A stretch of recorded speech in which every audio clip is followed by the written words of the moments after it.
O'zbek fuqarolari, ogoh bo'ling. 15 apreldan respublikaga qor yog'ishi prognoz qilinmoqda. Assalomu alaykum hurmatli tomoshabin. Tezkor yangiliklardan birinchilardan bo'lib xabardor bo'lishni istasangiz, videomiz ostida bir dona like va podpisatsiya tugmachasini bosib qo'yishni unutmang. O'zgidromet ertaga 15 aprel kuni ayrim hududlarda qor yomg'ir yog'ishini prognoz qildi. Unga ko'ra Toshkent shahrida yomg'ir yog'adi, momaqaldiroq bo'lishi mumkin. Harorat kechasi 14-16 daraja, kunduzi 16-18 daraja bo'ladi. Qoraqalpog'iston Respublikasi va Xorazm viloyatida ba'zi joylarda yomg'ir yog'adi, ba'zi joylarda kuchli bo'ladi. Ayrim joylarda momaqaldiroq kuzatiladi.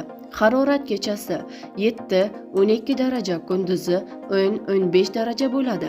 Buxoro va Navoiy viloyatlarida ba'zi joylarda yomg'ir yog'adi, ba'zi joylarda kuchli bo'ladi. Ayrim joylarda momaqaldiroq kuzatilishi mumkin. Harorat kechasi 8-13 daraja, kunduzi 17-22 daraja bo'ladi. Toshkent, Sirdaryo, Jizzax va Samarqand viloyatlarida ba'zi joylarda yomg'ir yog'adi, ba'zi joylarda kuchli bo'ladi. Ayrim joylarda momaqaldiroq kuzatiladi. Harorat kechasi 12-17 daraja, kunduzi 15-20 daraja bo'ladi. Qashqadaryo va Surxondaryo viloyatlarida ba'zi joylarda yomg'ir yog'adi, ba'zi joylarda kuchli bo'ladi. Ayrim joylarda momaqaldiroq kuzatiladi. Harorat kechasi 10-15 daraja, kunduzi 15-20 daraja bo'ladi. Andijon, Namangan va Farg'ona viloyatlarida yog'ingarchilik kutilmaydi.